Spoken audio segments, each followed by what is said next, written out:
I would say if the authorities didn't want us involved in the public square, they ought not to have crucified Jesus in the public square. Use humanistic principles. Well, I would say, Dan, same idea. I would say same that. end. I would say, what's the problem with stardust bumping into stardust? In the cosmic picture, no, there's no problem. In the cosmic picture, it won't matter. No, Mr. President, you are not protecting reproductive freedom. You are authorizing the destruction of freedom for 1 million little human beings every year.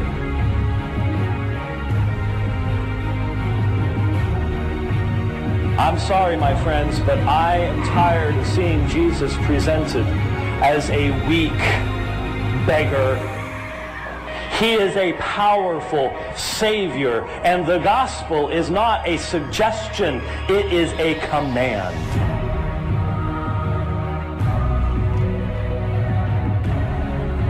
Reverend Mola, don't you sympathize with that? I sympathize with every single human heart wishing to know the one true and living God, but I believe there's only one way that can happen, through Jesus Christ, and the gospel is about repenting of sin, not celebrating it. Right now, you're on the threshold of an amazing adventure. We will explore the spiritual abyss. You have not experienced this before. You're gonna love it.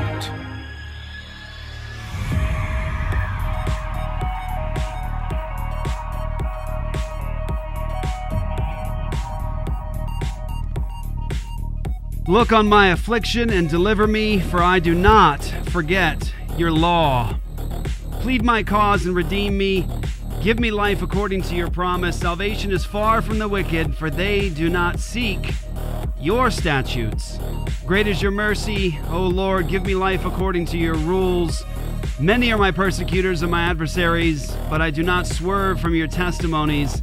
I look at the faithless with disgust, because they do not keep your commands. Consider how I love your precepts. Give me life according to your steadfast love. The sum of your word is truth, and every one of your righteous rules endures forever. That's Psalm 119, 153 to 160, y'all. Welcome back to another episode of Apologia Radio. Everybody, welcome, welcome, welcome. I'm Jeff, may call me the Ninja. That is Luke the Bear right there.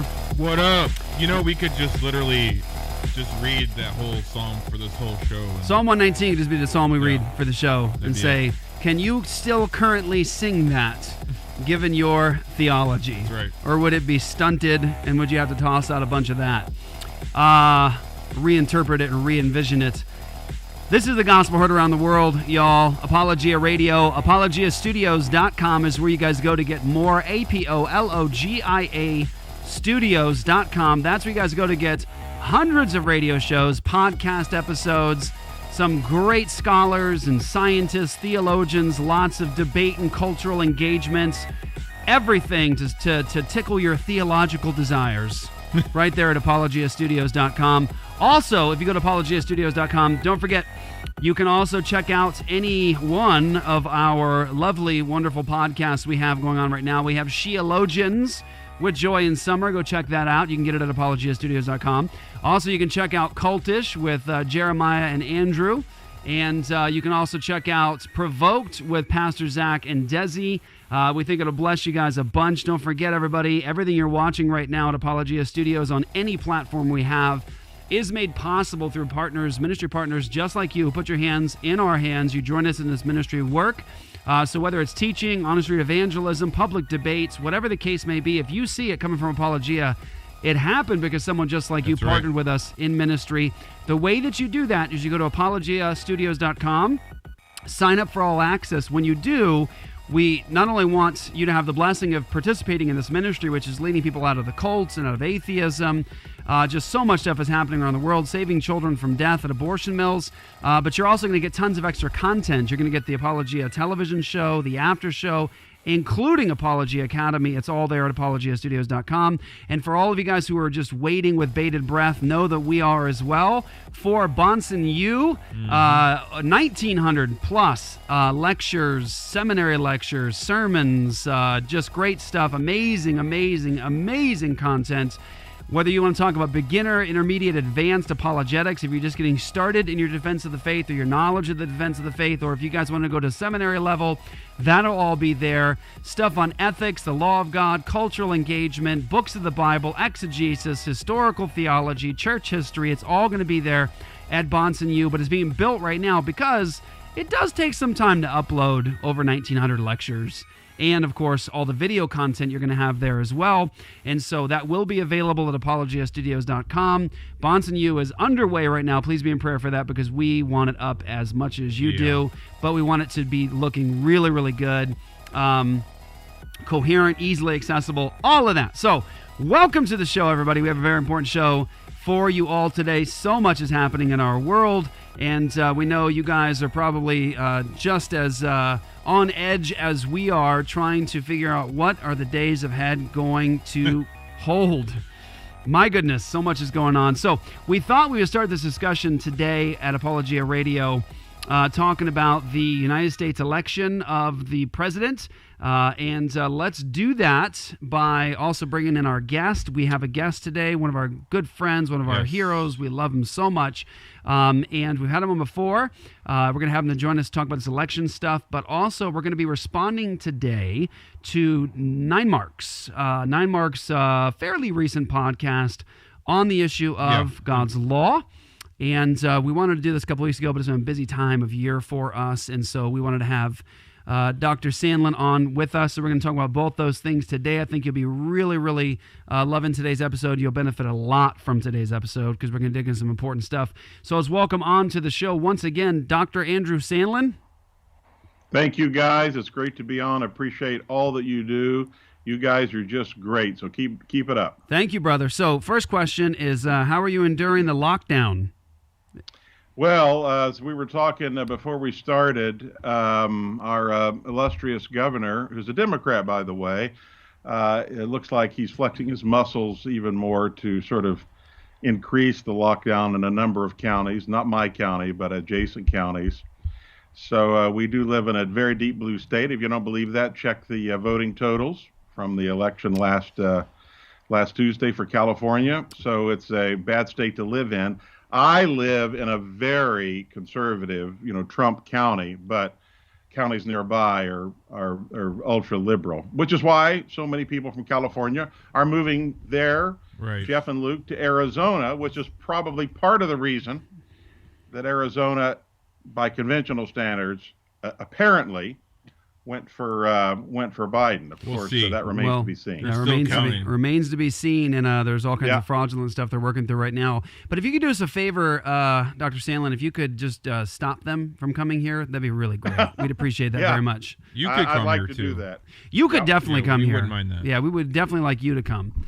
But it is amazing, though, if you think about it, a lot of these people that sort of get crushed in Democrat-run cities with the taxation and just the poor management and the lawlessness and all the rest, they go, man, I got to get out of here. I can't afford to live here anymore. It's awful. Right. Let me go to one of these conservative states where it's so much nicer. And then they come here and they vote for the same people. Yeah, it doesn't make sense. It doesn't make a lot of sense at all. I just realized something. We don't have my screen plugged in. So you can talk to Andrew for a second while I plug my screen in, and Isaac, you can make sure that it's up for me. I was, speaking of the blue state that you live in, it was hilarious to me that the night of the election, literally, like, the moment the polls closed in California, they were like, it's blue. Blue! Like, they hadn't even, counted yet. They do the same thing for Hawaii. Yeah. As soon as Hawaii comes online, no one even waits for Hawaii. They're like, blue! Yeah. But the craziest thing, Dr. Sandlin, is if you look at the Electoral College map, not all of it is accurate, by the way, at all. And by the way, just if you didn't know this, the media doesn't call the elections. There's actually a Fox News. Constitutional, there's a way this is done by law in terms of states sending their Electoral College peeps to the college and convention thing and given their official certified results. And so if you didn't know it, believe it or not, CNN, Fox News, AP, ABC, MSNBC, all those things, they actually don't call the election, and nothing they say really matters. What matters is the Electoral College. That's right. I'm not sure why that is news to us, but apparently it is news to us because some people hold big celebratory things saying President-elect before the votes are counted and everything is done because CNN says, because they say. Where was I? Isaac, are we up? Are we online? We're good. We're good. Okay, so make sure I can at least show stuff. So let's talk about the election for a minute. So I wanted to at least do that today. We're in a holding pattern right now. If you watched Sunday evening service from Apologia Church, you know that the four elders, we all came up and we addressed the congregation and spoke on what's most important for us right now as we're working through these things in our own nation. We talked about the law of God. I talked about the fact that, look, this past week, if even with the status as it is, if your soul was crushed and you're just completely just shattered over all this, then maybe your idolatry was exposed. Yep, that's right. We don't have hope in human governments as ultimate or any one political leader or anything like that at all. And so I really try to challenge the church on where's your hope. Our focus should be on Christ and God's kingdom. And the church has endured persecution and difficulties over the ages, and we always conquer, and we're always victorious because the gates of hell will not prevail against the church. Right. We are leading the all-out assault on the world with the light of the gospel, and the gates of hell won't prevail against it. With that said, we are not in here wearing Trump shirts and MAGA hats and cheering for Trump. However, I hate communism. I hope that's been clear over the years. And if it wasn't, maybe you can take that as a soundbite. I hate communism. It is disgusting, deplorable. The system that is propagated and promulgated by the Democratic National Convention and Democratic Party is a system that turns coveting into a virtue, that prizes theft. It is the party of death.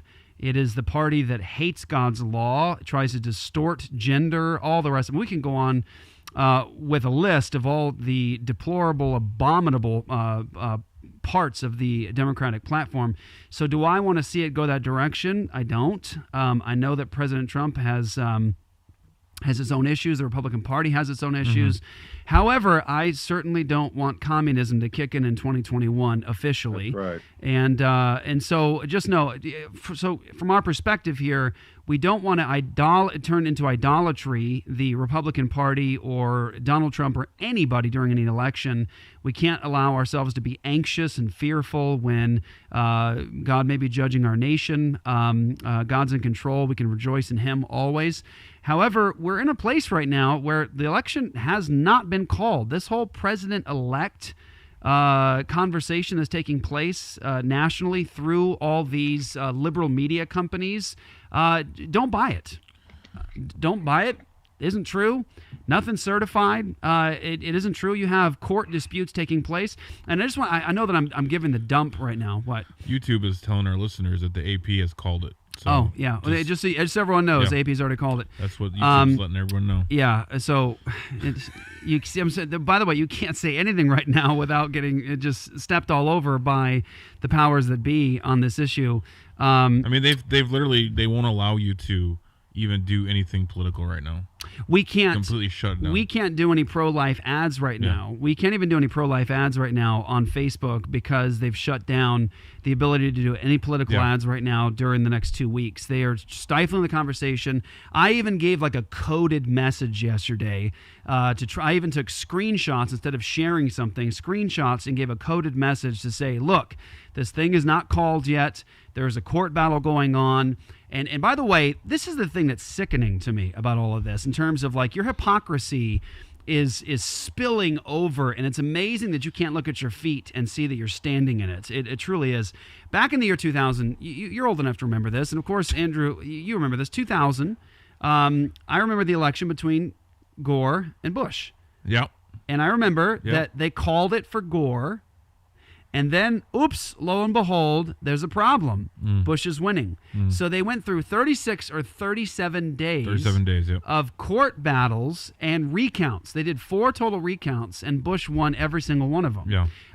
And what I have to say, I was like, oh, I remember that. And I went back this week and I listened to Al Gore's concession speech, and I thought, dang, what an honorable man. I would die to have Al Gore right now. Yeah, no. I thought to myself, well, what an honorable man. If you guys get a chance, don't do it now, but later go watch Al Gore's concession speech after all the court stuff happened. He said honorably, I don't completely agree with this, but that we're a nation of laws. That's how this is done. And he was like, I will uphold this because that's how our nation works. And I was like, he's a really honorable man. What is blowing my mind here is that people are acting today with such hypocrisy to like, no, it's been called. CNN called it, AP called it, CNN, they all called it. It's like, hold on. In 2000, when the Democratic guy was going through the court process to try to make sure that it was legit and there was a recount and all the rest, everybody in the country held back and said, yeah, we want this to be a legal election. Right. We want to make sure every vote counts. We want to make sure it's done right. And so everyone held back and was like, all right, let's find out what happens. And they got through all the court stuff. They challenged it all. And then the Democratic guy goes, you're right. This is how our system works. There was a recount. And so there we go. And then Bush became president. Now we're at a place where all these major media companies are calling it, saying he's the president-elect. What does that even mean? He's the president-elect. But we still have numerous states that didn't even have their votes finished. They weren't even done counting yet. Fox News calls Arizona a blue state, that it went for Biden before they even had the votes counted even close. And that's still going on today. We're still counting votes in Arizona. Still, there's fraud, widespread fraud in a number of states. There are sworn testimonies that are actually, these testimonies, it's the penalty of perjury. I mean, you're talking about risking even 10 years in prison for giving these testimonies. You've got a 236 page thing right now of all the sworn testimonies of people who saw fraud. That's in one place. That's crazy. You've got check this out. I'm going to show you this right here. President, where'd it go? Where did it go? There you go, Donald Trump. Okay, check this out, guys. President Trump, just a couple hours ago, 3 hours ago, he tweeted this. All caps, by the way. I don't know why it goes for all caps, but he does. Quote, report, Dominion, by the way, if you don't know what that is, Dominion is the system, the voting system software thing in these battleground states. Okay, so that's what Dominion is. And so as Dominion deleted 2.7 million Trump votes nationwide, data analysis finds 221,000 Pennsylvania votes switched from President Trump to Biden. 941,000 Trump votes deleted. States using Dominion voting system switched 435,000 votes from Trump to Biden. Now, this is the president of the United States of America, and look, I don't care what you think about Trump or Biden. They are able to have their day in court. They've got lawyers working on this. They've got eyewitness testimony. They have people who are analyzing this data. I gotta say, I just don't believe in this case that the president is gonna share this, is gonna put this out there if he doesn't know and hasn't been informed. By the way, some of this has already been proven anyway, so why are we disputing? But this is just large. These are heavy numbers. If it is the case, this goes through the court system, and it's proven that there was fraud, and they were able to show the fraudulent ballots, and they kicked those ballots out, and he goes over, my friends, he is going to have another term as president. Now, look, am I being a prophet saying it's going to happen? No, I don't know what's going to happen. Look, Biden can very well officially get certified the way it's supposed to as the next president of the United States of America. He can become president, and then we're on our way to communism and a lot of judgment. But look, if it flips, I think we all need to be prepared for difficult days ahead. Before the election happened, on my way home, Fry's Electronics, big electronics store at the I-10 area, massive store. They were, the day of the election, actually, before. The day before. They were boarding up all access to windows and everything else all around the store in preparation for the riots and the looting that would break out. It was happening all over the country, right? Now, here's my question. All this went down. Biden was called president-elect by the media, not officials, not certified. And yet, weird. That's weird. Did you see any rioting or looting from any Trump people? No. Any conservatives you hang out with, Christians? No. Out in the streets, like rioting? You didn't break a window? If anything, we were... You threw at least one brick. If anything, we were loading our magazines. Yes, that's true. No, yeah. But you didn't throw even one brick? Not one. Not one? Uh-uh. Are you sure? Positive. Okay. All right, not one brick came from any. I don't even know of anybody that threw a brick, and it's weird because I didn't get the thing from Soros that told us where they're stationed, where he was going to drop the bricks off. Missed that notification. But isn't it weird? All these stores across the country are like boarding up their stuff, and they're worried about what's going to happen in the election. But weird, Biden's called by the media, and it's so strange. You don't see any conservatives or Christians out there throwing bricks or rioting or looting. It's odd. That's weird. But let me ask you a question. Do you think if the courts work through this and they show the fraudulent stuff, they prove it? I'm not talking about innuendo. They prove it, and they kick out these votes, and these states flip to Trump, and then Trump is now, again, another 4 years. Do you think there's going to be rioting and looting? You betcha. You better believe it. Bet your bottom dollar. That's an old person saying right there. There's going to be riots and there's going to be looting. And so very interesting times we live in right now. Listen, it could go either way right now. This stuff has to be proven in court. But man, oh man, is this going to be interesting. Well, you know what's important about proving yourself in court? What's that? It's having 2 to 3 independent lines of witness. Oh, that's right. Is there a book somewhere that talks about that? I think so. There's a book about that, isn't there? Yeah. Hey, by the way, you can thank the Christian worldview for all the checks and balances that were put into this nation to actually work through issues like this. And you can thank the Christian worldview for the thing like cross-examination and listening to all the witnesses' testimony and making a judgment. Yeah, that all comes from God's law. Boy, it'd be good if we had that today and those principles today. You know. So anyway, Andrew, your thoughts on the current situation? With respect to the election, right? Yes, sir. Yes, sir. Yeah. I think you guys made some great points there. I mean, every legal vote should be counted. And I think you're right. If for somehow Trump were to end up winning the election, I think there would be massive rioting on the left because they've bought into the cultural Marxist idea that they are the elites, and if for some reason they cannot express their elitism politically, then something's wrong with the system, and the system has to be burned to the ground. Yeah. I mean, that's essentially what they believe. I think we said some negative things. Let's remember that the president was not the only issue on the ballot, and that on the whole, Republicans, and I agree with you guys, are not perfect, but generally far superior morally to the Democratic Party, did generally very well otherwise. In fact, picked up a number of seats in the House. They were supposed to lose seats. It looks like they're likely going to retain the Senate. That's not 100%, but likely going to retain the Senate. The judiciary's in a better shape. On state levels, the Republicans did very well. So this certainly was a mixed election, like most, and even if it ends up that Biden is in the White House, which no Christian or conservative could ever want, but if that happens, the case is certainly not lost because Jesus Christ is still on the throne. And in addition, we do have a system that has checks and balances, and Biden will be held in check, certainly on domestic policy. So it's good to remember all of these factors, and though the presidential election is vitally important, and I'm in no way diminishing that, there are other elections, and for the most part, Republicans did pretty well. Yes, and that was one of the interesting things, Dr. Sandlin. I'm sure you noticed this as well. I'm pulling a video up here. I need everyone to see this in a second here. So, okay.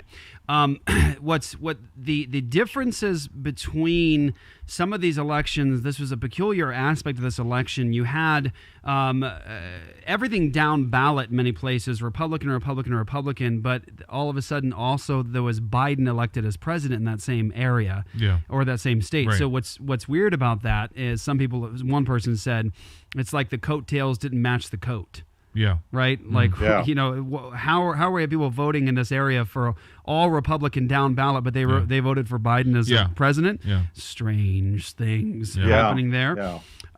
But I wanted to show everyone this. Why does this matter? Well, here's an example of why this matters. And it's something we've been saying for a long time. We got a lot of people watching right now, so welcome to Apologia Radio. If you're here for the first time, we're glad you joined us. Why is it important? Well, when we want 4 more years of mercy, to be honest with you, a Harris administration, which is really what we're talking about here, is the fast track to communism, the fast track to hardcore pipe hitting socialism. It's not questioned. We know how radical she is. how Marxist she is, her tendencies. It's just out in the open. She does not care to hide it. It's just getting worse and worse in terms of the brazen attitude these people have towards these wicked worldviews. But what's interesting here is we've said at End Abortion Now for a long time, it's the duty of the church to implore all of our legislators to reject the fallacious opinion of Roe from the 1970s. Not only can it be demonstrated to be fallacious in terms of calling what's in the womb potential human life, it is guaranteed, beyond a shadow of a doubt, a fact biologically distinct from the mother, and it is human life from the moment of conception. Unique. So it's fallacious in the first place. But our system of government says that the Supreme Court does not legislate. It is Congress that legislates. They create law. The Supreme Court gives opinions, they interpret, they try to show. It is up at that point to people to go, that is constitutional, that's right. We need to legislate based upon that opinion. It is right. It's constitutional, all of that. Now, Roe is declared, and all of a sudden we got into this weird space where we thought, I guess that means it's law. It isn't. Congress hasn't created a law about abortion. And what's amazing is you have states like Arizona and Idaho and other states who have on the books abortion is murder, considered homicide, and there's jail time for it. Okay?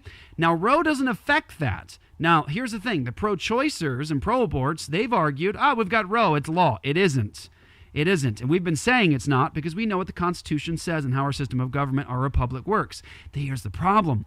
The pro-life industry has gone off the attitude, the belief system, the declarations of the pro-aborts and said, I guess we got to overturn Roe. No, we don't.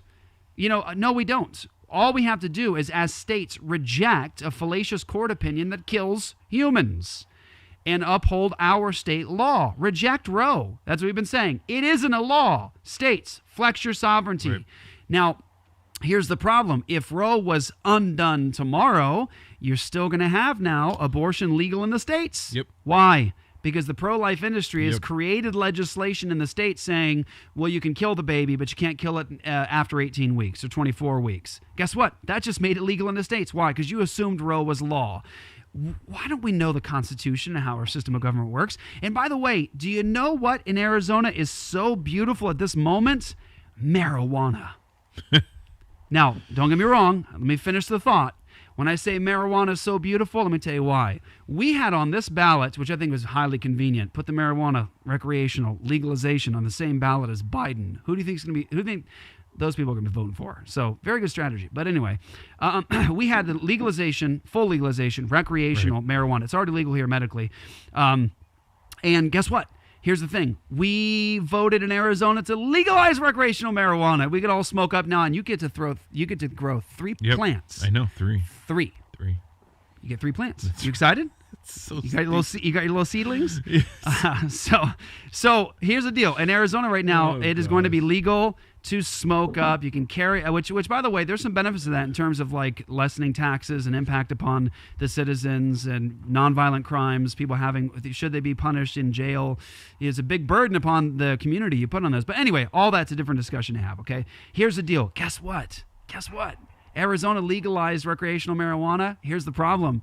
There's federal law against marijuana and court cases against marijuana. And you know what's amazing? Colorado, California, Oregon, Washington, Arizona, Nevada, all said to the federal government, you pound sand, right. We're doing what's right for our citizens, and we're going to vote it in. And the federal government goes, hey, now, I've got federal law about that. And then the states go, we're going to smoke up.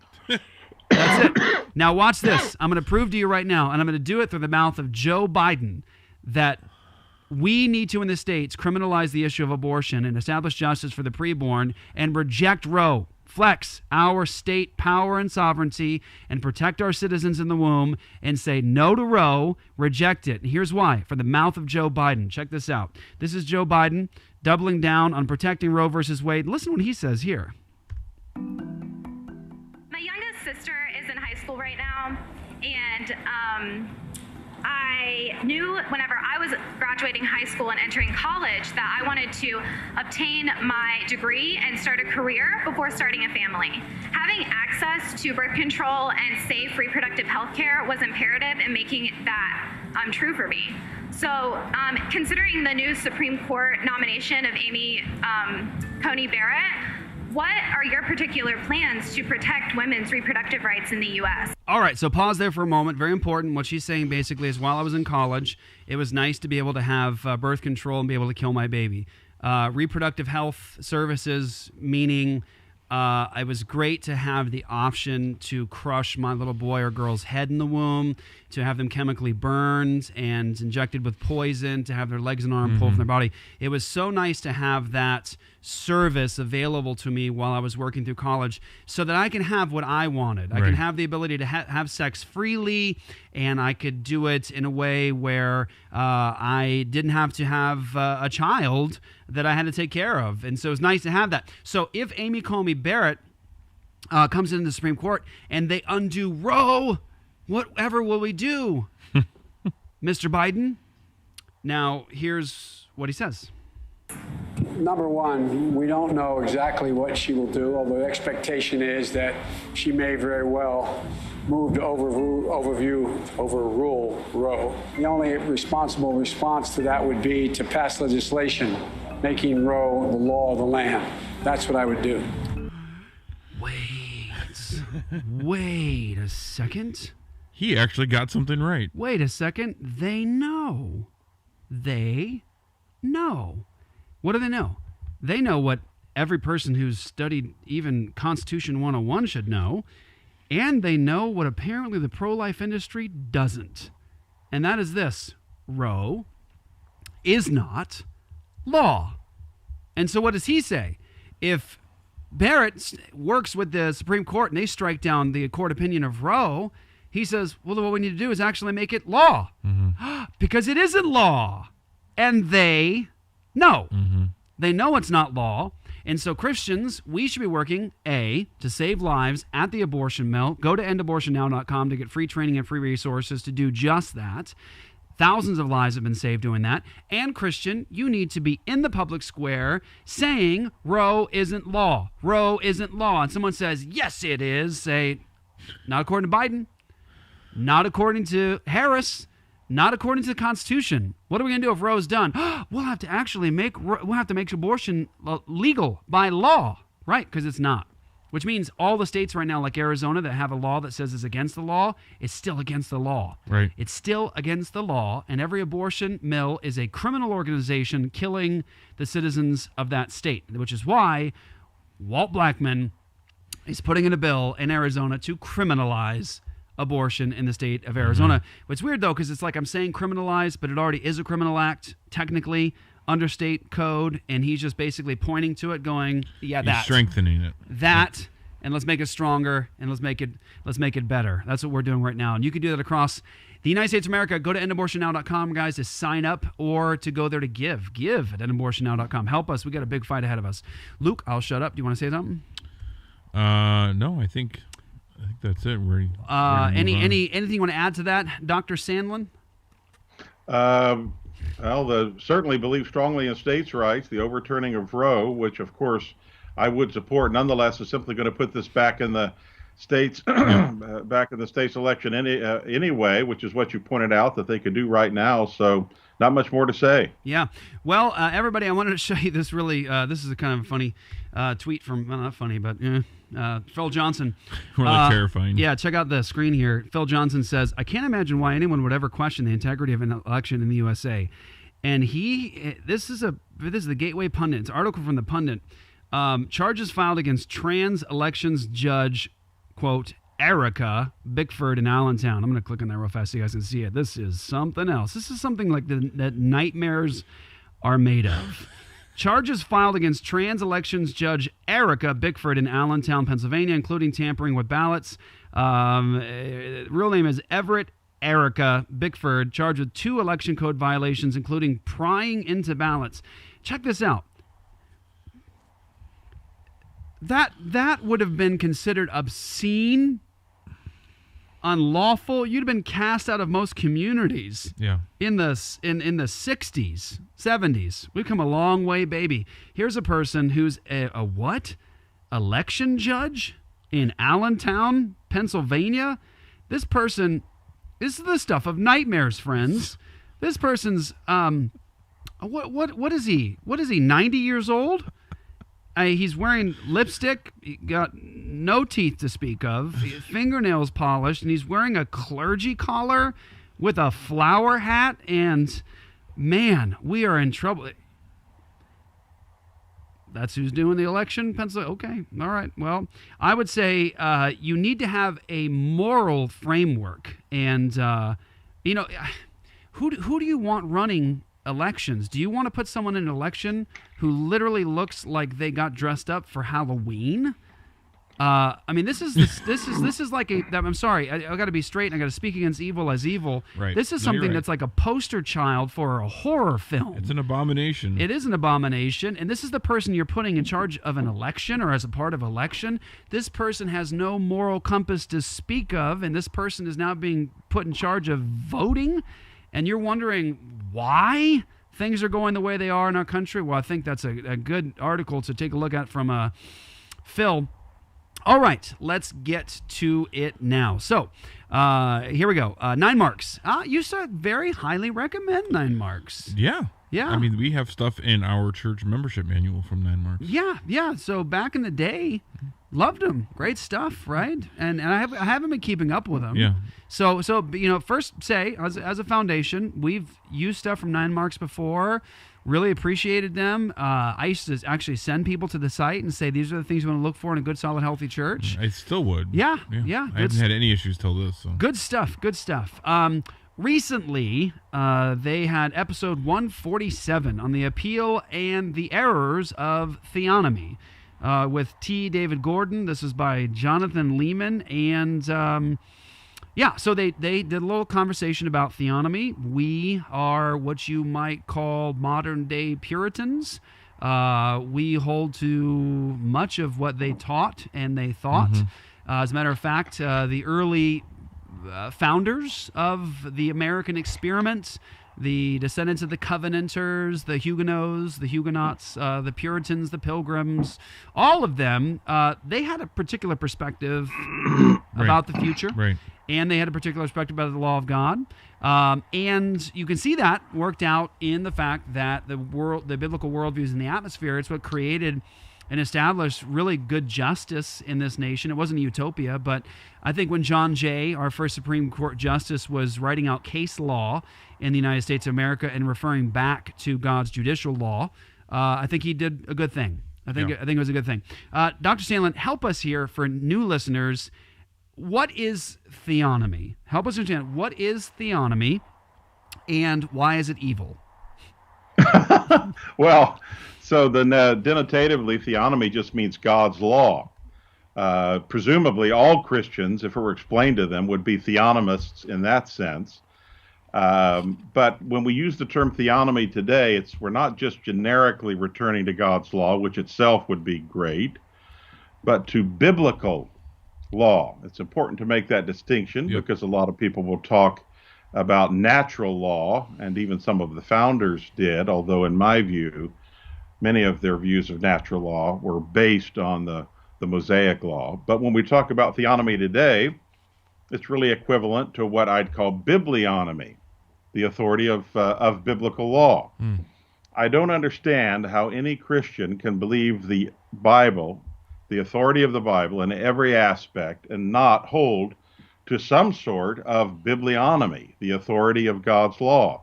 Unfortunately, the church today has become utterly pietistic, which holds that the faith should apply between my two ears and maybe in the family and to a degree in the church, but not anywhere else. And of that, the New Testament is authoritative, and perhaps not even all of that. But the Old Testament, the Mosaic law, for example, is not authoritative.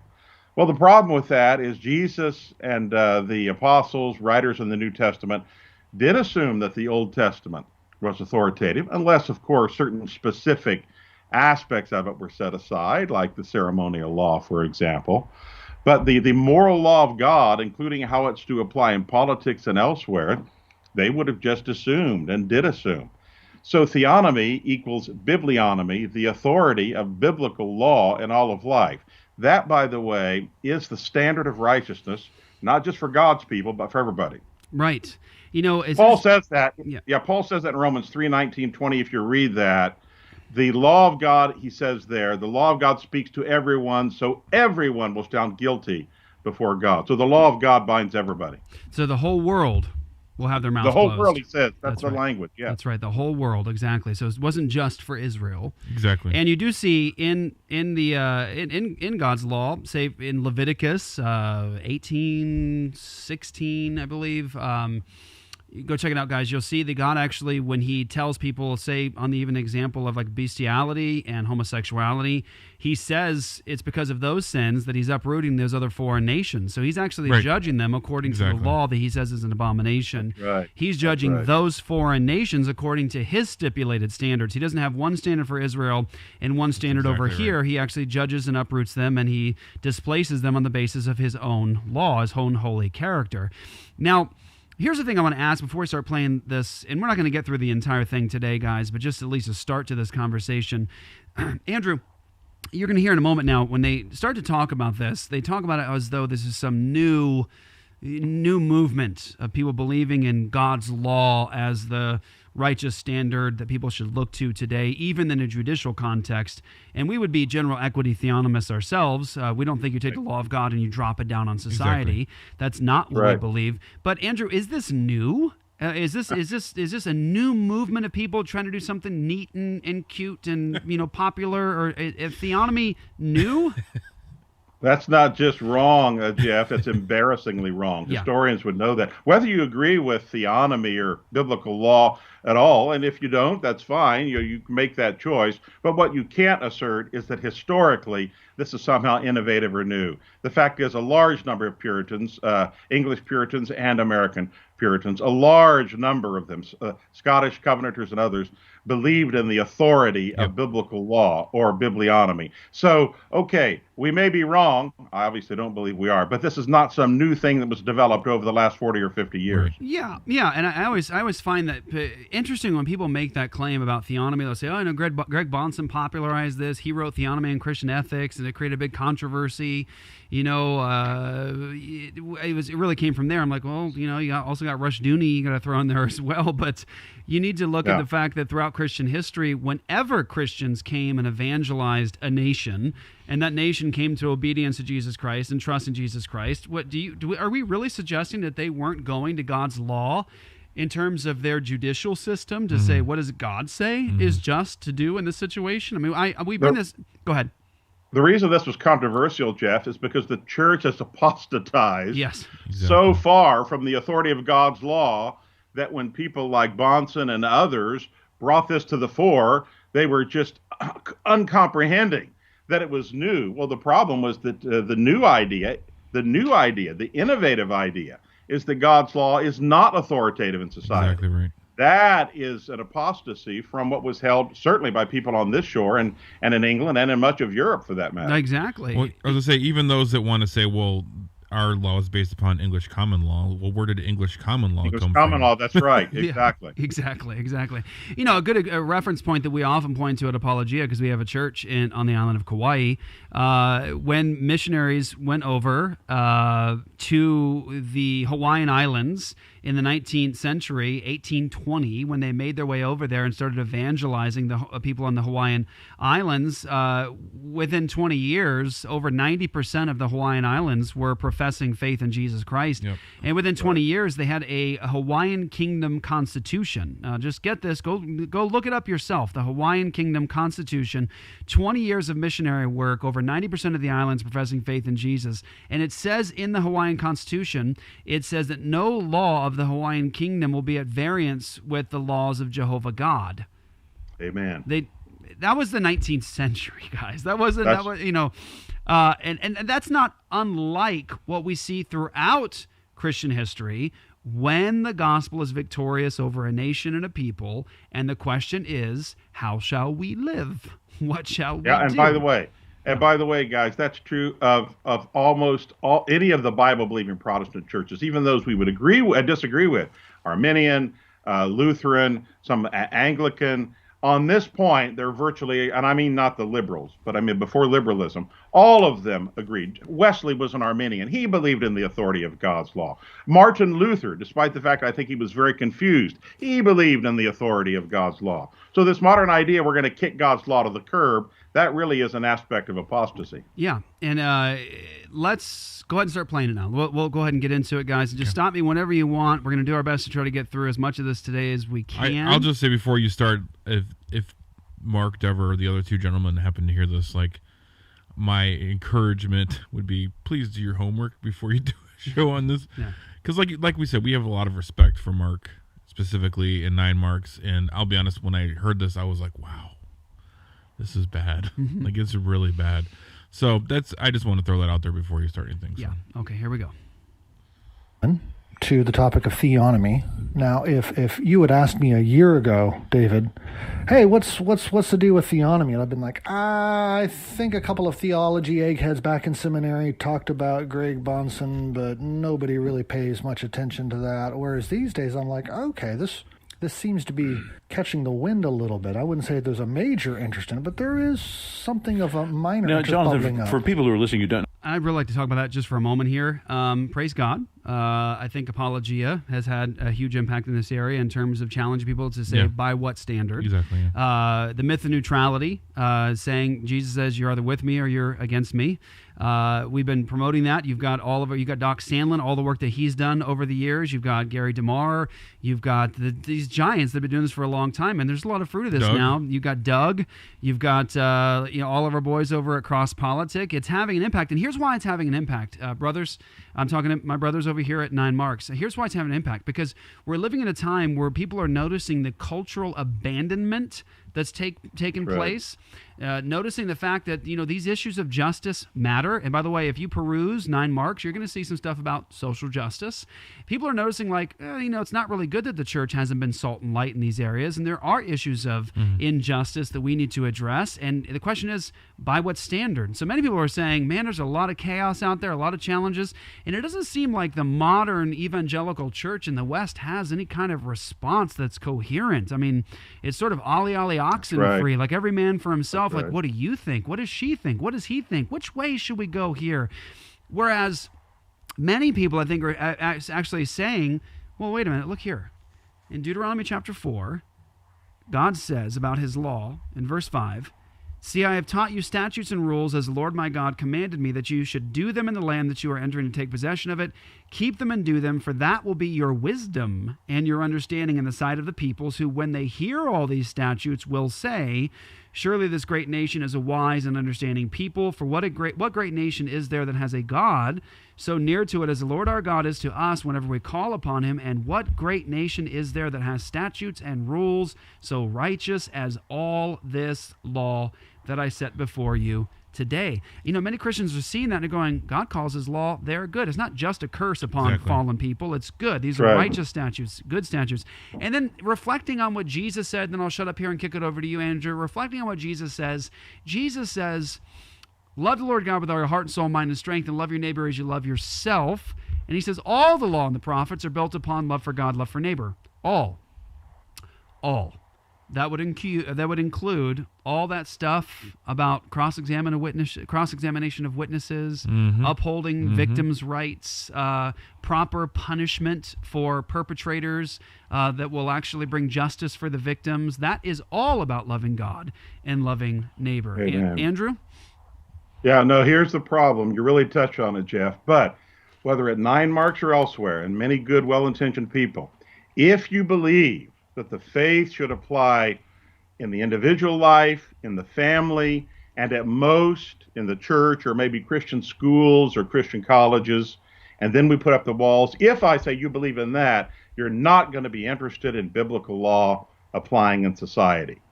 And that's why it's opposed. But anybody who believes the faith should apply outside the church, if you're a Protestant, you're going to be interested at least in biblical law, because biblical law in the Bible clearly applies in every aspect of life. However, if you want to limit the Christian faith inside the church, and of course it should be practiced there, but not just there. If you believe it should be limited there, you're going to say, well, no, we're not really interested in biblical law in the wider society because it wasn't designed for that. So you're precisely correct that if you look at culture, and culture is going to hell in a handbag, and cultural Marxism is everywhere, and abortion is pervasive, and homosexuality and so on, and you're going to say, well, does God have any opinion on this? And you're going to open up the Word, you're going to say, well, it looks like he does, and his law is not just for the family and the church, but wider. You're going to be very open to the idea of theonomy or biblionomy. And this is a real division, by the way, not only in the church, but in the Reformed Church. As you see, these are Reformed brothers, correct? Of course they are.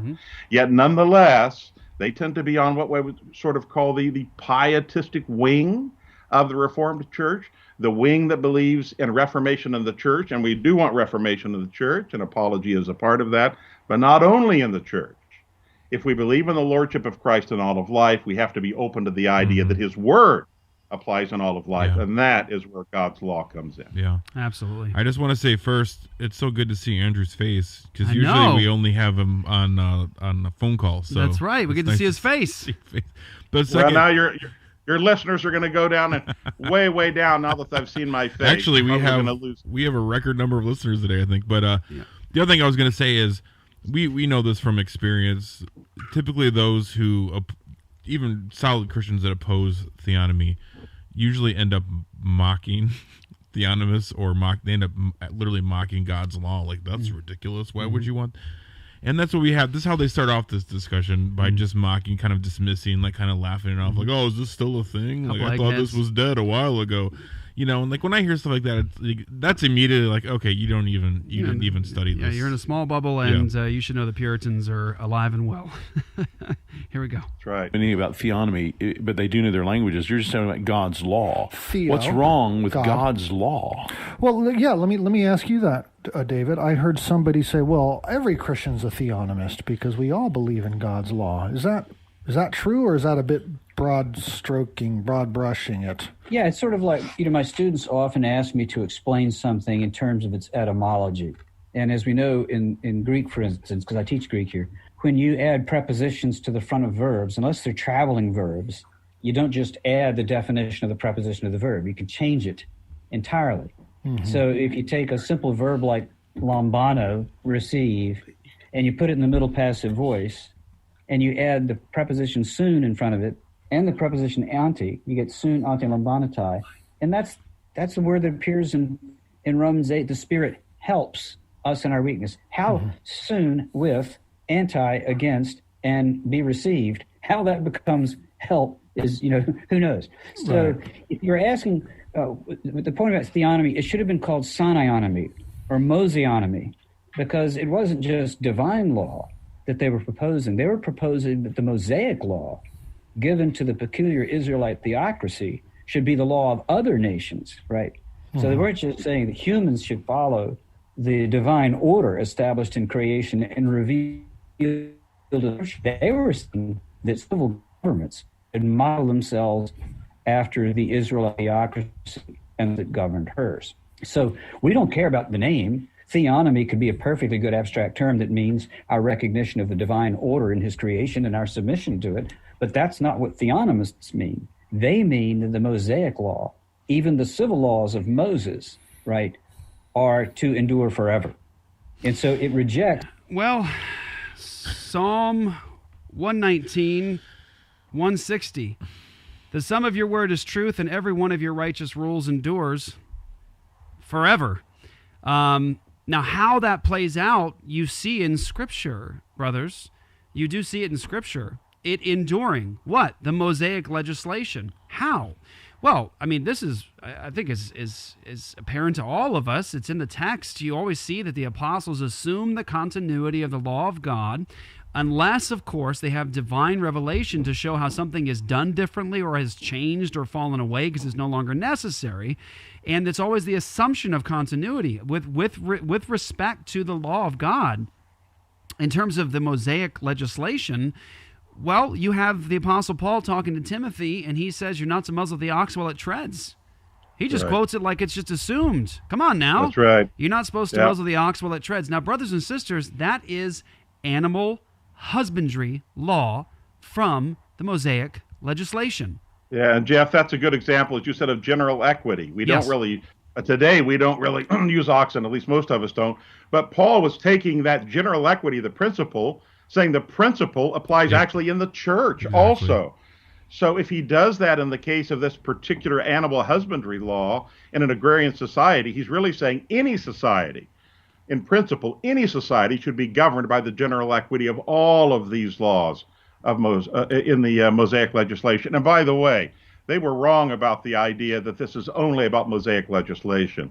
Those who hold to the authority of biblical law hold to all of the Bible as authoritative. Right. We don't simply hold up the Mosaic law and say, well, that's authoritative, but, we don't really care that much about Isaiah or Matthew. That's false. We believe all the Bible's authoritative. That's right. That's very, very I good. feel like this is a bit of a straw man, too, because it's almost like he doesn't come out and say, but it's almost like he's implying that the Mosaic law came from Moses.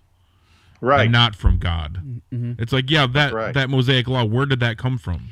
They didn't come from Moses. Yeah, and a good point. And talking about this, he talks about like a peculiar people, this peculiar nation of Israel. They had this Mosaic legislation. I think we should just go to it and read a passage like Deuteronomy chapter 4. What did God say he was doing when he gave them those righteous statutes? Right.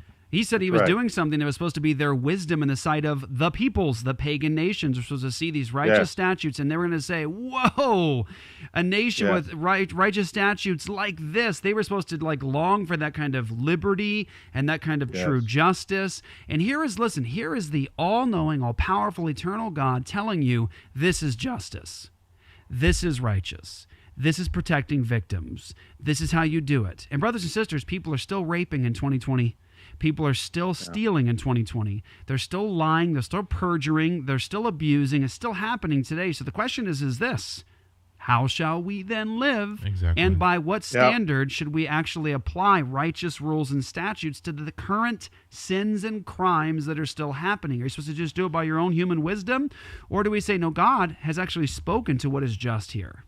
Yeah, and Jeff, they're never consistent with that, because almost all of them, at least if they're reformed, and these brothers are, will say, oh, we believe in the abiding authority of the Ten Commandments. Well, wait a minute. That's in the Mosaic legislation. Right. So what right have you today to say, we'll take these 10 words, the 10 Commandments, we'll elevate them, but the rest of it we'll kick to the curb. Right. Well, nobody in the Bible ever would have said that or assumed that. That's right. So there's a remarkable inconsistency here. Yeah, and brother, you brought up a good point there in terms of the 10 Commandments. Everyone, if you say right now, hey, 10 Commandments, that abides for today, I'd say thank you. You just gave me the entire Mosaic legislation, because Jesus says love for God, love for neighbor is what all the law and the prophets are based upon. Love for God, love for neighbor. And you see that in the Decalogue. You see that in the 10 Commandments. You see love for God. Don't have a God that looks like me. Don't make a God that looks like me. Don't have a God in my sight. You should not take my name in vain. Love God, love God, love God. And then love neighbor is don't lie to them. Don't commit adultery. Don't murder them. Don't covet their stuff. Oh, we're seeing love for God, love for neighbor. But what's amazing in the Mosaic legislation is that God speaks to what is just to do if someone violates love for neighbor. For example, if they steal, the right just penalty if they steal is A, B, C, depending on what they've stolen and was it applicable to business, that kind of stuff. But you also have, what if they do murder? So God says, you should not murder. Is that abiding today? Yes. And he says, and here's what you do if they do murder. Here's how you're to handle it in a way that protects the victim, the victims in those cases, and also brings justice in that area. You see, this stuff is still happening today. So the question I have for these brothers who are questioning these things is, what's your response to murder today, or to rape today, or to sexual perversions today? What is your response? Good job, Jeff. If not God's law, then what? Yes. And they'll always come back with, well, sociological law, or if the Roman Catholic natural law, which is a wax nose. I mean, Hitler believed in natural law. Sure did. Or judicial, or latest leftist judicial law from Harvard Law School. So really what they're saying is, it's not just we're wanting to kick God's law to the curb. Law is inescapable. Civil law is inescapable. So what they're really saying is we will prefer man's idea somewhere else rather than God's law. They don't like to admit that, but in essence, that's what they have to say.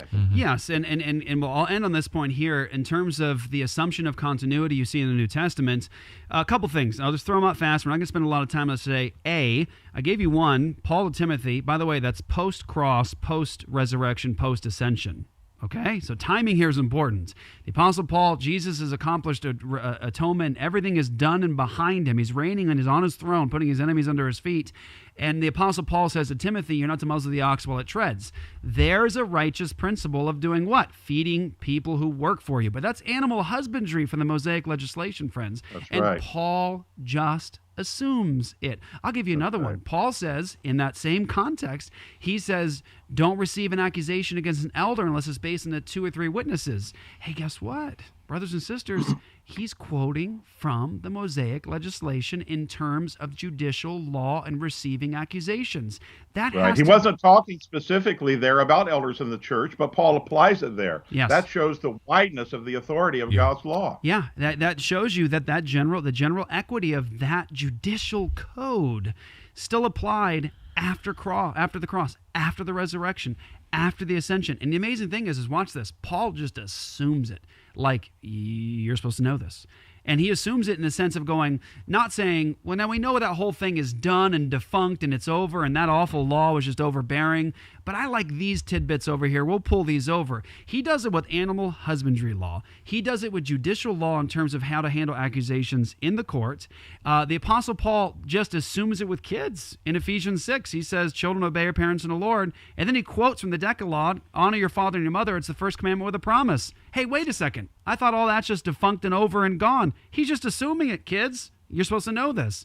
Also, in terms of the death penalty, the Apostle Paul, after the cross and resurrection and ascension, when he's on trial in Acts 25, he says, if I've done anything worthy of death, I don't object to dying. Hey, wait, has that changed? Has the atonement of Christ and his resurrection changed God's standard for what is right in terms of even the death penalty? Paul says, if I've done anything worthy of death, I don't object to dying. In other words, there are things in the new covenant that are worthy of the judicial penalty of death. Paul says, and if I've done anything, then I don't object to dying. Why? Because it would be righteous for you to do so. Now, of course, he didn't, but you even have the death penalty affirmed there. You've got a number of examples here we can show where they are pulling from judicial law, animal husbandry laws, 10 commandments, and I'll give you another one too to just consider in terms of the festivals and everything else. Well, the Apostle Paul tells them, like, here's how you're supposed to see it. It still abides today, that what you're doing, what it was trying to teach you is still a principle today that abides in terms of the festival. Like, you're not to go around like wiping out the leaven now. He says you're supposed to purge from yourselves the leaven of malice and wickedness. Like, so it's still what that was trying to teach you. It still is there today, but you're not doing it in the old way. Now you're not doing it in the ritualistic way or the dress rehearsal way. It's still there. We still have a priest. We still have a temple. We still have blood sacrifice. It's just completed. And all these righteous principles abide. They're not all just dropped on us. And guess what? I'm eating bacon today, baby. And someone says, well, how can you say? Because this is where people get jammed up. They go, yeah, I see that. You're right about that. It's God's righteous standards and all the rest. So what are you saying? We need to like do the dress code thing and the animal stuff? No. Why? Well, because the New Testament gives you divine revelation that tells you what that stuff meant and how it is no longer done that way. Right. For example, Ephesians chapter 2, the Apostle Paul talks about the holiness code and talks about how that was supposed to be this dividing wall. It was supposed to teach the people of God separation, holiness, but it's no longer there any longer, and Jews and Gentiles are brought together in one body. And so I eat animals today. Why? Because Jesus told me to. Because Jesus said so. And the Apostle Paul says it's no longer applicable in the same way. This is important though. What the holiness code was doing in dress rehearsal form for the Israelites is still applicable today to the believer. Yeah. Separation from sin, not engaging in syncretism, not blending with the pagan cultures and adopting their practices and being like them, not being unholy like them is forbidden. What they were doing in ritual and dress rehearsal form because of Christ and the indwelling of the Holy Spirit of God and the law now written within me is no longer necessary. But guess what? All of it is still in principle true. Yeah. So, Andrew, if you could speak to that, because those are the issues I think come up a lot with people. I was hoping you wouldn't ask me, Jeff, because in the last 10 minutes, you've given a veritable theonomy primer. I mean, you've said everything substantively, I think, that needs to be said. So I will just point out, rather than going over what you said, which is, I mean, I obviously endorse, is sort of turning the tables on those like you're from 9 Marks and elsewhere that are the strong critics of theonomy, and asking them, do you really believe in the authority of the Word of God in total? Now, if they say yes, but we interpret it differently, well, the question is, as you pointed out, Jeff, the New Testament itself, the New Testament writers did not interpret the Old Testament differently than what you did. But it is interpreting. They did interpret it differently from what the non-biblical law folks, the non-biblionomy folks are interpreting it. So therefore, what we're really saying is, though they affirm the formal biblical authority, and I'd never accuse them of anything otherwise, they do in their hearts believe that they believe in biblical authority, they really don't in their practice. And I think as things become more apostate, and I'm post-millennial, but I mean in the short term, things might get, particularly like you pointed out, in a Biden administration, short term, things might get worse. Christians more and more will crave a word from the Lord. What is the word from the Lord? Not just reading my Bible every day, not just hearing a sermon on Sunday, but is there a word from the Lord about homosexuality and how it should be dealt with? Is there a word from the Lord about property in society? Is there a word from the Lord about health care? How shall health care be paid for? Is there a word from the Lord about how children should be protected, how children should be raised? Is there a word from the Lord about the environment, about how we should treat the environment? Is there a word from the Lord on all these things? And the answer is, yes, there is. It's in the Word of God.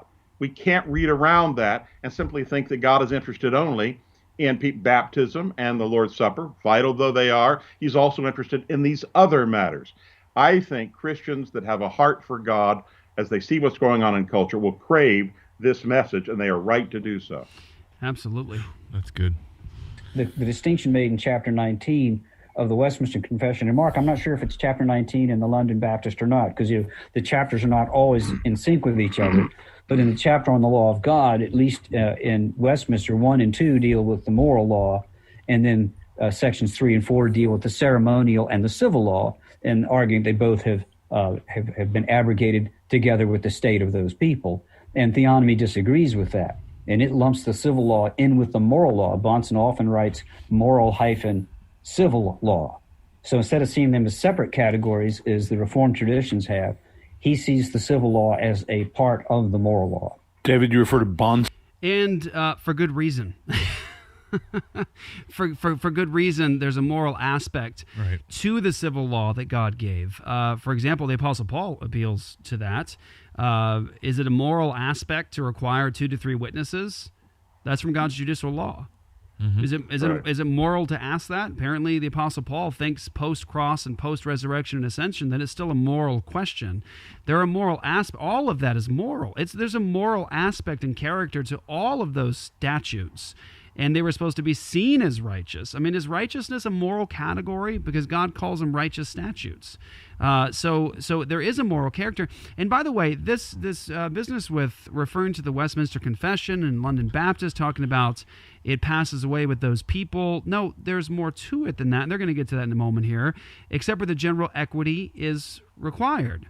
And that's what we're talking about. No one, I've never met anybody except maybe some Hebrew, what do you call them? Hebrew roots people who are talking about dropping this stuff down like the Mosaic administration on society. I wouldn't recommend any of that. But we're talking about historically the Westminster Divines and those who would even be considered theonomous today. They were talking about general equity. The peculiar aspects of the Mosaic legislation, we're not arguing that people should go and start putting railings around the roofs of their houses because that's what the Mosaic legislation says. But we are telling people God's law demands that you protect and preserve human life, and you do it on your property. So if you have a well or a pool, the principle there is you protect and preserve human life. on your property. So you better do it around your pools and wells. And if you've got wires exposed in your house that can shock and kill somebody, you better do something about that. You preserve human life. We don't tell people to take the Mosaic legislation exactly as it was given then and just drop it on modern society, because it wouldn't make any sense. Also, in terms of like muzzling your oxes, how many of us own an ox? I think I got rid of mine 2 years ago. I don't know. Seriously, we look at that and we say, how did Paul do it? He talked about it in terms of paying pastors for working. But the principle, guess what? It applies outside the church as well. Do you think God's going to hold somebody responsible if they're an employer, if they're an unbelieving employer, and they've got somebody working for them, and they don't pay that person for working for them? Is God going to apply not muzzling the ox to the unbeliever? You better believe he is. It's a wicked thing not to pay somebody for their work. And so, of course, that's going to apply outside the church. Andrew? No, that's exactly right. And I heard him say there, if I'm not mistaken, that theonomists strongly disagree with the Westminster Confession and London Baptist at 19.4. Well, that's very odd. Greg Bahnsen was an ordained minister in good standing in the Orthodox Presbyterian Church, which holds as a standard the Westminster Confession, and he held very strongly to 19.4. Now, they may disagree with his interpretation of 19.4, but to say that he doesn't really believe that is false, and it's actually slanderous. I think they did it unintentionally, but it's actually slanderous. Right. Yeah, he has actually, by the way, and you'll be able to pull him at Bahnsen U when we get it up. You'll be able to listen to his lectures on the confession as well and what he says about that. And can you spell that and just tell us who that is? Yeah, Greg Bahnsen, Bahnsen. So it's Sen, S-E-N, not S-O-N. He passed away about 14 or 15 years ago.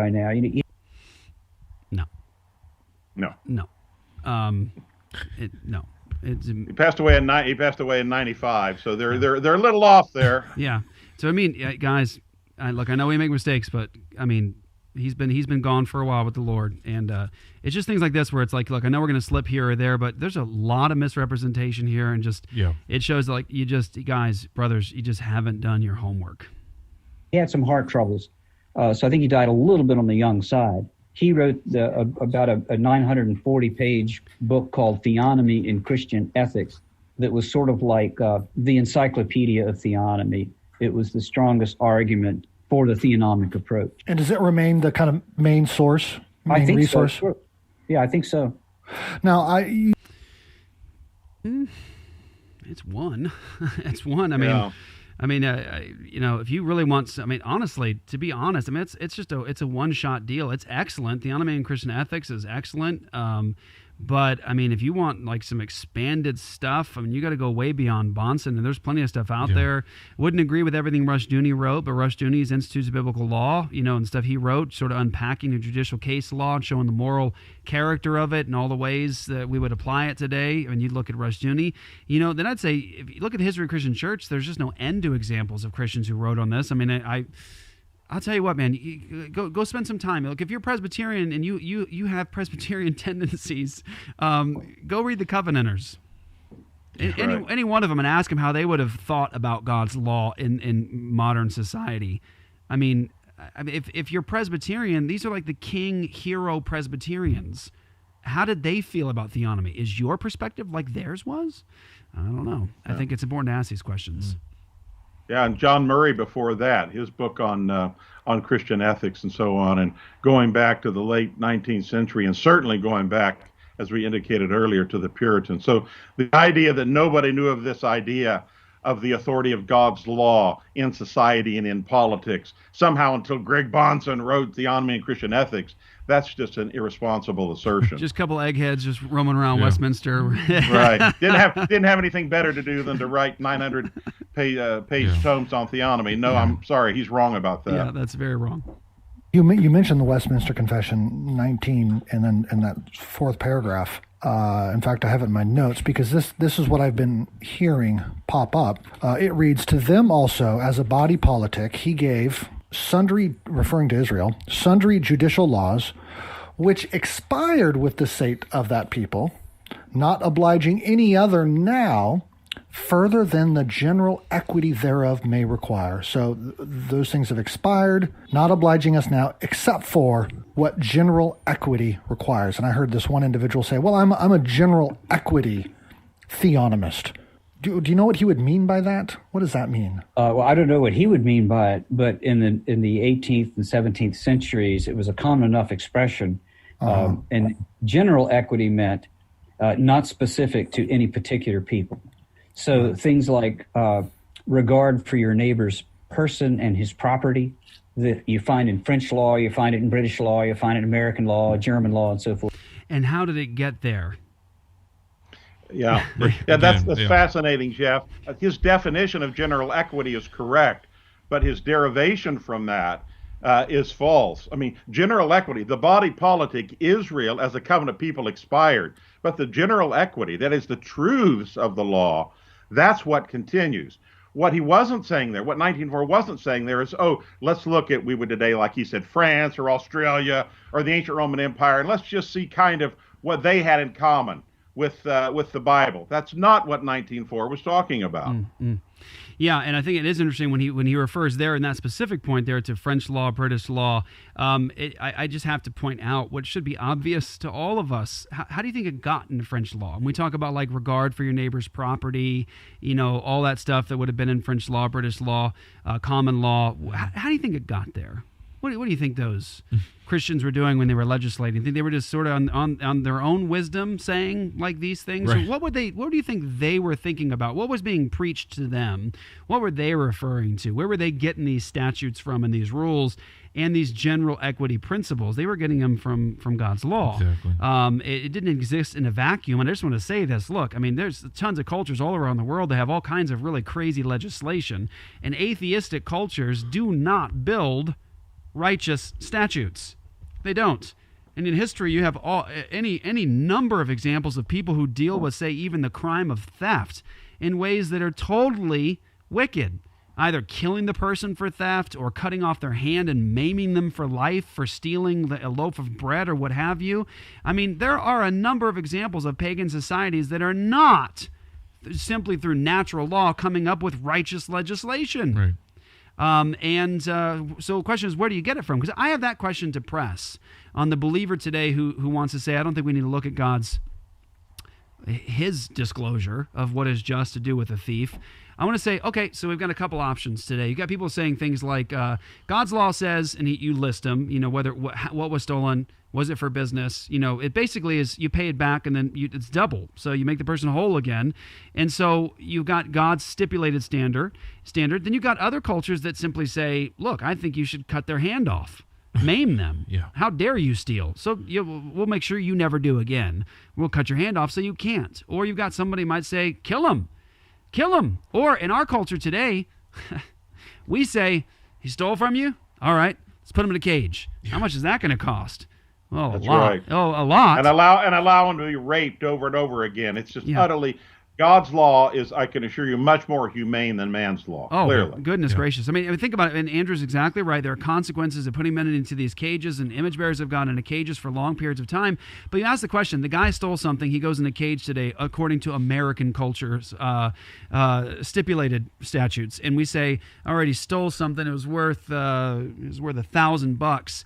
All right, so put him in the cage. Well, how much is that going to cost? Well, we got to pay the enforcement officers. You got to pay for the cages, the electricity. You got to pay for his food. You got to pay for his health care, possibly a sex change operation.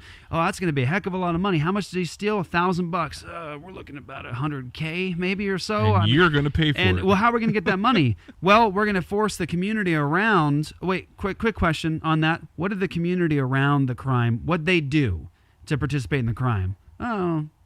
Nerfing. Nothing. But you're going to take money from them to pay for the $1,000 theft. You're going to put them in a cage, healthcare, food, have them watched, electricity, all that stuff. Right. For how much? For the $1,000 theft. Great. Okay. How much is it going to cost? Oh, loads. Okay. How are you going to get the money from the community?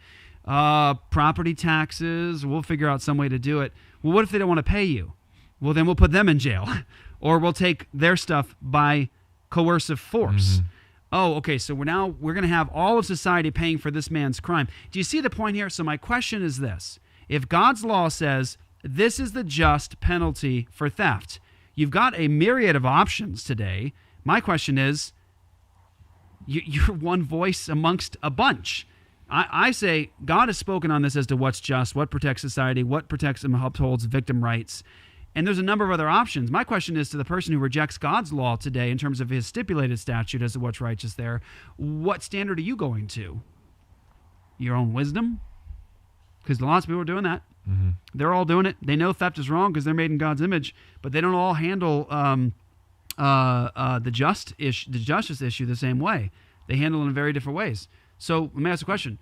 Should we cut someone's hand off today? And someone says, no, that's excessive. Who says it's excessive? Who? Right. Who says it's excessive? Well, I just think it's excessive. Oh, so it's your opinion? You got no argument with them. You know how I can say it's excessive? Here's how I can say it's excessive. Because God says in his law, this is the justice that should be due for theft. This is the justice due for this crime. That's how you should handle it in society. And I think that's a very safe place to be, because my position is this: thus saith the Lord. Mm-hmm. And most everyone today is just living as a law unto themselves, and we are reaping the rewards from that mindset. Do you know the history? Oh, so many examples. I mean, incest, bestiality. We could go right down the line. Yeah. People say, well, everybody knows incest. Well, everybody knows it's wrong. Well, first, everybody doesn't. But if they did, why would that be? It would be because it's in the authority of God's law and biblical law, and not even natural law. And you could go right down the line, Jeff. You're absolutely right. Understanding God's law recognizes we take these out of the realm of the arbitrary and put them in the realm of foundationally absolute. How we apply them, yeah, there may be some question about that. But foundationally, they're absolute in God's word. So one person here, Emily, is watching right here. She made a comment. She said, I agree that what Apologia is saying, that the laws of God outlined in Old Testament still have important relevance. But if you agree this to an extreme point, you agree with this to an extreme point, where Old Testament laws become more important to the new covenant, I think. Sorry, I just moved up there. Yeah, that's what to the new Old Testament laws become more important to the new covenants. Emily, maybe you just came into the chat here. Maybe you're just getting into this, but I just would say respectfully to your sister, you don't seem to be sort of in the same conversation as us, because no one here believes that or teaches that we believe we're in the new covenant, and we believe that in the new covenant God promised in the Old Testament. Jeremiah 31:31, he said that the new covenant blessing he'll do is he'll do something different that he didn't do before, in that instead of writing his law on stone tablets outside the people of God, he would write the law within them. Yep. Which law? The known law, his given law. Right. It'd be written now within them. And he says that in the new covenant, he did something different, where it wouldn't be on stone tablets out there. It was God, he was going to sprinkle clean water on people, remove hearts of stone, give hearts of flesh that were soft. And he says in Ezekiel 36, he'd put his spirit within people and cause them to observe his statutes. That, by the way, is in Ezekiel 36. That's in the context of the law of God. They knew the known law. God's statutes would be written within people. So actually what I'm saying is, the new covenant actually gives us the empowerment of the Holy Spirit of God with his law written within us, with now a new desire to do it and accomplish it.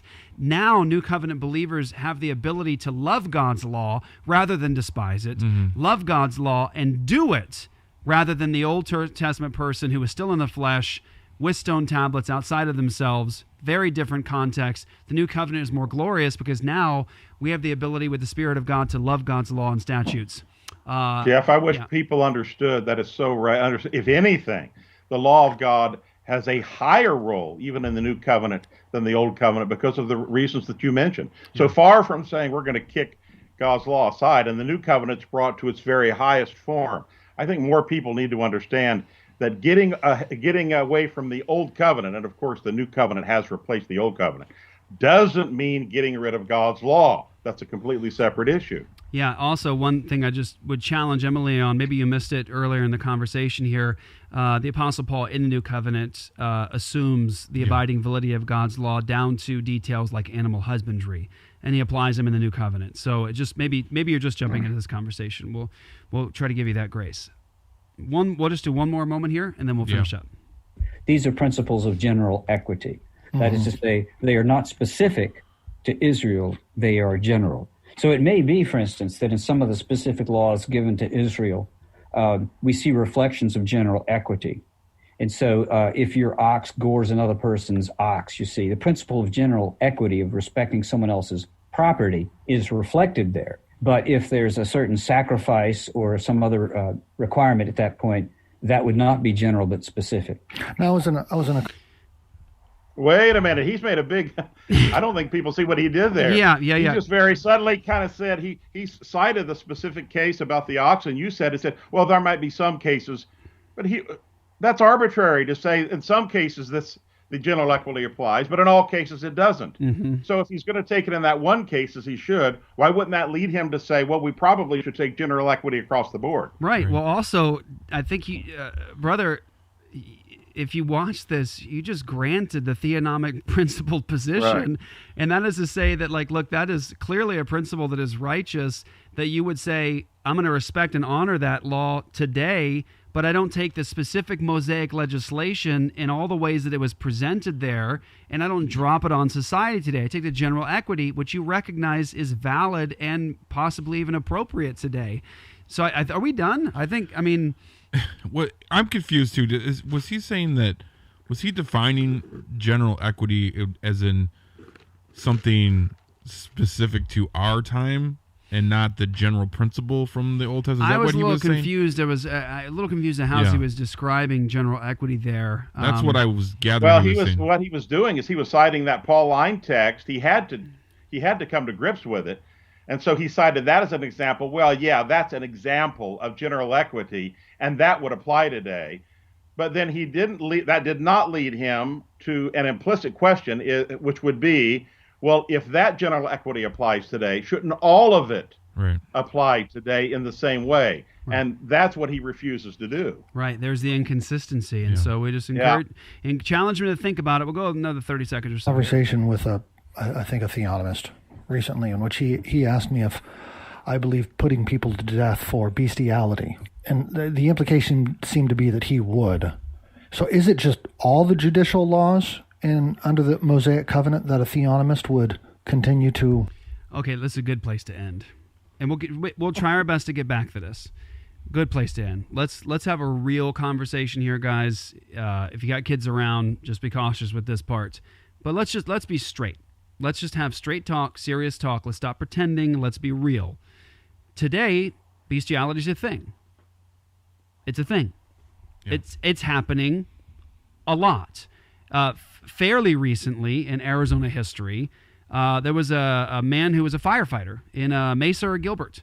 He was caught in his barn. Someone stumbled upon him while he was in the middle of engaging in something horrific with an animal in a barn, a firefighter.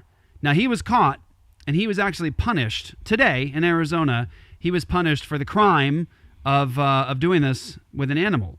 But the question has to be asked, because lots of people, farm porn is a thing. Is it sinful today? It should be seen as a crime today. Should we allow, as a community and as a society, should we allow human beings to copulate and to do these things with animals? Mm-hmm. Is it still a sin and a crime? Because God says it's an abomination and it's a criminal act. And you know what's amazing? In the American civil system, in the states, you can still find that it is against the law in the states. Where do you think they got that from? And in almost every other Christian-influenced culture, Jeff, not just the United States. That's right. This idea that, well, it's decriminalized today. How dare anyone ever think it should be a crime? Or for most of human history, in virtually every Christian-influenced society, while there may not have been the death penalty per se, there was a civil penalty. So the notion that these people were all just rubes is just utterly false. This really was a part, not just Christian revelation, but in Christian society. Yeah. And I do have a sincere question, okay? Because we're reaping it all now, the rewards of our cultural engagement, brothers and sisters. But let me ask you a question. Not very long ago in the West, in I would say, just say in the United States of America, homosexuality was seen as both a sin and a crime. Bestiality was seen as a sin and a crime. And there were statutes dealing with that as a crime in this country. Now, that got released and relaxed all over the world, and now we live in a society where little 8-year-olds are being put on medication to stop them from actually getting through puberty. We've got people today who think that it's okay to castrate teenagers and little children who decide they don't really feel like a boy any longer. We've got sin just strutting down the streets. You've got naked as the day they came into the world, men parading down city streets near you with little children along the sidelines of these parades. You've got people today doing the raunchiest, most disgusting, deplorable acts in public. You've got people celebrating their sin like Sodom in the streets of America today. And I just have a question. How are we doing? How are we doing? We say that it shouldn't be seen as a sin or a crime, or maybe it's maybe a sin, but not a crime any longer. How are we doing? How's your society doing when you've abandoned God's stipulated statutes as to how you should actually look through the sexual ethics of your nation? By the way, also adultery should be seen as a crime, of course, and any number of things, incest, of course. But we need to talk about these things because here's the deal. Look, we need to get our heads out of our bubble and realize there's a whole world around us that's engaging in things that God says are sins and crimes, and they're destroying the world. And I want to say this: Ecclesiastes chapter 8 says that because the sentence against an evil deed is not executed speedily, the hearts of men are emboldened to do wickedness. When justice isn't done and done swiftly, people are emboldened to do wickedness. And boy, 2020 in North America is such a great example of that, brothers and sisters. People are emboldened to do wickedness. Why? Also, you got people that go in and out of jail, in and out of jail, in and out of jail, in and out of jail, in and out, in and out. Why? Because there's no justice anyways. They go in there to get trained. They call prison systems and jails, criminals do, school or college, because that's where you go to get educated to be a better criminal out there. And they go back and forth and back and forth. My high school sweetheart, girl that I was seeing through high school, she was raped on her bathroom floor during her birthday party. The guy got 6 months. 6 months. Confessed to it, done, signed, sealed, and delivered. 6 months in jail for raping a girl on her birthday party. Is that justice? Is that justice? We had a guy come to Apologia Church very early on. We found out later, and we blocked and prohibited him from being around us because he was threatening people.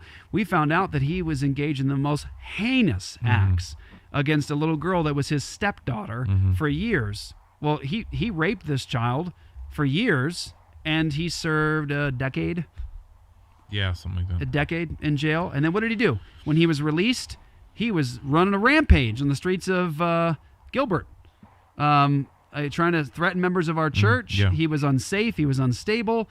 And so I just think these are questions that need to be answered, and God's law, I believe, provides the righteous answer.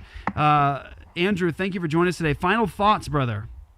Yeah, I will. I was going to say this. God created man in his image, and when he gave biblical law, it wasn't meant to be oppressive. It was meant to protect man from things that would harm him. God knows what man is like better than we know what we are like. Therefore, when he says, don't commit homosexuality, he's saying, don't harm yourself. Don't commit adultery, don't harm yourself. Don't worship false gods, don't harm yourself. Don't steal, don't harm yourself. You see, God created the hardware and the software, and he knows how the system breaks. Sin breaks the system. And therefore, God's law, all of it, is the operating system. And if we operate within the operating system and don't violate it, things go well with us. If we break it, if we break the law, then we are harmed. God's law is not oppressive. God's law is a means of liberation. Yeah, and we all believe that God's law can justify nobody. It never has. It never will. Right. But God's law is also good. Here's my challenge to anyone listening to this show right now. Go read Psalm 119 and ask yourself, can I affirm this under the new covenant? Do I believe it? Good challenge to do. Andrew, where can people go to get more from you, brother? They go to christianculture.com, written solidly. Also, Doc Sandlin, written solidly.com. Thank you guys for having me on and for letting me promote CCL. I appreciate you so much. We appreciate you, brother. Look forward to having you on again sometime soon. Yeah, we'll have to continue this because there's a lot more really great There's a lot stuff. more. Yeah, we didn't even really touch it. We'll get into more, brother. Thank you, Dr. Sandlin. Everybody, thank you for watching guys. right now here at Apologia Radio. Get more at apologiastudios.com. As always, please go to endabortionnow.com. Go there and give. And if you're going there as a church, go there, get signed up so you can get all the free training, all the free resources. We just sent out media kits to a number of churches who are out now able to actually do what we're doing with their own media content with the same message to end abortion in our nation. Endabortionnow.com is where you go. That's Luke the Bear. Peace out. I'm Jeff, the Coleman the Ninja. We'll catch you next time right here on Apologia Radio.